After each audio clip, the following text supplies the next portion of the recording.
ہمیں کرنا کیا ہے ایسے حالات میں؟ تو دیکھیے آج سے ایک صدی پہلے ایسے ہی حالات بنے تھے، لیکن آج تو حالات بدترین ہیں۔ ہم نے کیا کرنا ہے؟ بس آج کا یہ پیغام ہے، ہم نے 3 کام کرنا ہے۔ بہت بڑے بڑے علماء دانشور موجود ہیں، سادات کرام سیدین کریمین بھی موجود ہیں۔ بس میں سبق سنانے کی نیت سے آپ کی خدمت میں 3 نکاتی پروگرام پیش کرنا چاہتا ہوں، اور باسنی کے اس فیضان اشرف کے سالانہ اجلاس میں کوئی تقریر کرنے کی بجائے صرف یہ کہوں گا کہ میں اپنے اسباب کو سبق سنا کر اور آپ کی خدمت میں اپنا درد دل پیش کرنے کے لیے آیا ہوں۔ تھوڑا غور فرما لیں، ہمیں کیا کرنا ہے؟ قوم کو مرتد ہونے سے بچانا ہے، کیا کرنا ہے؟ اسلام بچانا ہے، کیا کرنا ہے؟ مذہب بچانا ہے، کیا کرنا ہے؟ مسلک بچانا ہے، کیا کرنا ہے؟ یاد رکھیے تدبیر فلاح نجات اصلاح سے امام اہل سنت نے جو حالات سے متاثر ہو کر کے کتابچہ لکھا تھا، اسی سے استفادہ کرتے ہوئے میں 3 نکات آپ کے سامنے پیش کرتا ہوں۔ اگر حالات کا مقابلہ کرنا ہے تو مسلمانوں کو پہلی چیز چاہیے، سب ٹینشن سے توجہ ہٹائے، سارے مسائل سے توجہ ہٹائے، اور 3 نکاتی پروگرام کو اپنی زندگی میں شامل کر لے۔ ہر انسان، ہر پڑھا لکھا، ہر ان پڑھ، نمبر 1 سب سے پہلی چیز دیندار بنیں گے، دیندار بنائیں گے۔ پہلا نقطہ یہ ہے، دیندار بنو، دیندار بناؤ۔ اب دیندار بنو، دیندار بناؤ کا دیندار بنو اور دیندار بناؤ کا مطلب کیا؟ دینداری سے میری مراد یہ نہیں کہ صرف آپ کے سر پہ ٹوپی ہو اور آپ کے چہرے پہ داڑھی ہو۔ معاف کیجیے گا، میں یہ دینداری کی بات نہیں کر رہا ہوں۔ نہ داڑھی سے مجھے انکار ہے، نہ ٹوپی سے مجھے انکار ہے، لیکن میں وہ دینداری کی بات نہیں کر رہا ہوں جو اور لوگ بھی بات کرتے ہیں رسمی طور پر۔ دینداری وہ دینداری جو صفہ کے چبوترے سے مصطفیٰ جان رحمت نے انسان سازی کا کام کر کے وہ جو چند دیندار کیے تھے، جن کو دیکھ کر کے لوگ دین کو سمجھ لیا کرتے تھے، ایسے دیندار بننا ہے۔ آج میں آپ سے عرض کرنا چاہتا ہوں، لوگ اچھی عمارتوں سے متاثر ہو رہے ہیں، لیکن یہ مصطفیٰ جان رحمت کا معجزہ ہے۔ حضور نے اچھی عمارتیں بنانے کی بجائے حضور نے اچھے انسان امت کو عطا فرمائے۔ آپ مجھے بتاؤ، دنیا کی بڑی بڑی یونیورسٹیاں جہاں اے سی ہے، جہاں کمرے ہیں، جہاں گدے ہیں، کیا ان یونیورسٹیوں میں کوئی ابو بکر صدیق جیسا انسان آپ کو ملے گا جو صفہ کے چبوترے سے مصطفیٰ جان رحمت نے عطا فرمایا تھا؟ صدیق اکبر جیسا، فاروق اعظم جیسا، عثمان غنی جیسا، مولا علی جیسا، سعد و سعید جیسا، طلحہ و زبیر جیسا، عشرہ مبشرہ جیسا، خالد بن ولید جیسا، ابو عبیدہ جیسا، ابو ہریرہ جیسا، ابو ذر غفاری جیسا، دیندار انصاری جیسا، یہ وہ نفوس تھے لوگ جن کو دیکھ کر کے اسلام سمجھ لیا کرتے تھے اور کلمہ پڑھ کے مسلمان ہو جایا کرتے تھے۔ آج ہمارے پاس کیا دینداری ہے؟ بڑی معذرت کے ساتھ جو طبقہ دیندار کہلاتا ہے، اگر وہ دینداری ان میں تلاش کرے تو صحابہ کی زندگی میں تھی، کہاں ہے؟ کیا صحابہ کی حدیث بھول گئے ہم؟ اللہ کے رسول علیہ السلام فرماتے ہیں، کامل مومن کی پہچان یہ ہے کہ جو اپنے لیے پسند کرتا ہے وہی اپنے مومن بھائی کے لیے پسند کرے۔ بتائیں کہ آپ کہاں ہے یہ دینداری؟ جب میں یہ پسند کرتا ہوں کہ کوئی میری غیبت نہ کرے تو مجھے یہی پسند کرنا چاہیے کہ میں کسی کی غیبت نہ کروں۔ یہ دینداری کہاں ہے؟ جب میں یہ پسند کرتا ہوں کہ میرا گھر جنت نشان بنے تو مجھے کسی کے گھر کی تباہی کے بارے میں سوچنے کی ضرورت کیا ہے؟ جب میں یہ پسند کرتا ہوں کہ میرے گھر میں آنگن میں کچرا نہ رہے تو مجھے یہی پسند کرنا چاہیے کہ کسی اور کے آنگن میں بھی کچرا میں نہ ڈالوں، کیونکہ حضور علیہ السلام فرماتے ہیں کامل مومن کی پہچان یہ ہے کیا؟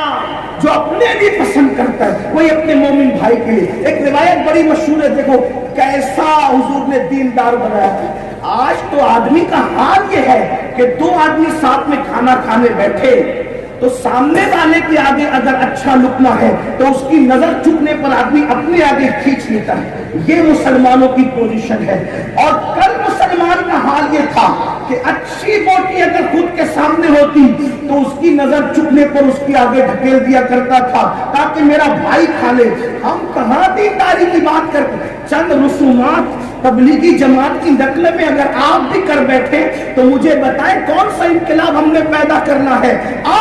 دینداری کس طرح کی دینداری تھی, حضور علیہ السلام نے کیسی دینداری پیدا کی تھی. مشہور روایت ہے, ایک جنگ ہے, اس جنگ کے اندر ایک شخص زخمی ہو کر زمین پہ گرتا ہے اور اس کو پیاس کی تڑپ شدت اس کی آواز کو بلند کرتی اور کہتی ہے العطش العطش. بار بار سن چکے ہو, صرف سننے کے لیے روایت ہے. مجھے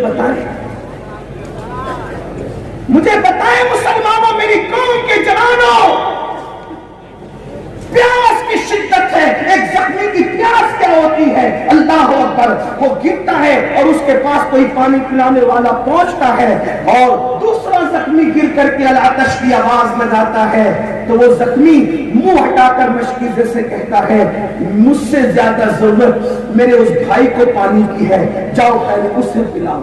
اس کے قریب پلانے والا پہنچتا ہے کہ تیسرا گرتا ہے اور وہ بھی العطش کی صدا لگاتا ہے. وہ منہ ہٹا کر کے کہتا ہے مجھ سے زیادہ ضرورت میرے اس بھائی کو, جاؤ اس کو پلاؤ. آپ سے پوچھنا چاہتا ہوں کیا یہ دینداری ہمارے اندر موجود ہے؟ آج تو حسد, جلن, بغض اور کینے کا یہ حال ہے کہ اگر کسی کی بیٹی کو اچھے رشتے آتے ہیں تو دوسرا سگا بھائی بھی گوارا نہیں کرتا کہ میرے بھائی کی بیٹی کو اتنے اچھے رشتے کیوں آتے ہیں. گھر کے اندر اگر ایک بھائی کو زیادہ بیٹے پیدا ہو رہے ہیں, بیٹے پیدا ہو رہے ہیں تو دوسرے بھائی کو جلن ہوتی ہے سگے بھائی کو کہ اس کے اب بیٹے ہی کیوں پیدا ہو رہے ہیں. یہ صورت حال ہے. اب آپ سے پوچھنا چاہتا ہوں ہم کس دینداری کی بات کرتے ہیں؟ ایک وہ حال یہ تھا, مسلمان اگر رستے سے تکلیف دینے والی چیز کو پڑا رستے میں پڑا دیتا اس کو ہٹا دیا کرتا تھا.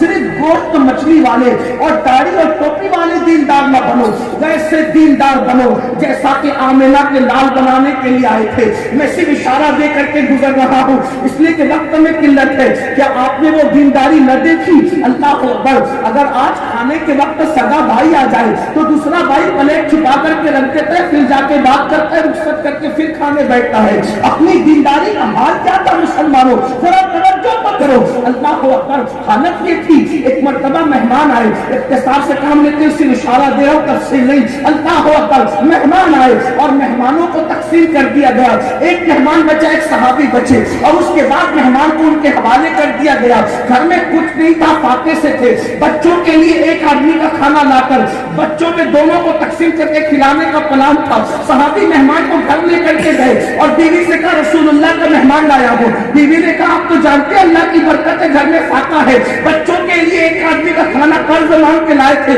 دونوں کو کھلانے کا پلان تھا. اللہ اکبر, تو بیوی سے کہا کیا ہوگا؟ وہ کہا کوئی بات کی فکر نہیں کریں, اللہ رب العزت کے مہمان گھر آئے, رسول اللہ کے مہمان گھر آئے, ایک کام کریں میں بچوں کو پہلا پھسلا کر کے سلا دوں گی. اگر خواتین موجود ہے تو ان کی توجہ چاہتا ہوں. آج کل کی عورت ہوتی وہ لڑکے کہتی نہیں آپ کے گھر میں کچھ نہیں, مہمان لائے کیسے؟ لیکن وہ خواتین ان کو بھی رسول اللہ کی تربیت نصیب تھی. اللہ اللہ, اس نے کہا میں بچوں کو پہلا پھسلا کر کے سلا دوں گی, مہمان کو کھانا کھلا دینا. اللہ اللہ, اس کے بعد وہ صحابی نے کہا ٹھیک ہے مہمان کو تو کھانا کھلا دیں گے, لیکن مہمان جب وہ یہ کہے گا نا کہ میں کھا رہا ہوں تو یہ بھی کھائیں, اور جب وہ کھائے گا ہم کھائیں گے تو کھانا تقسیم ہو جائے گا, دونوں کا پیٹ نہیں بھرے گا.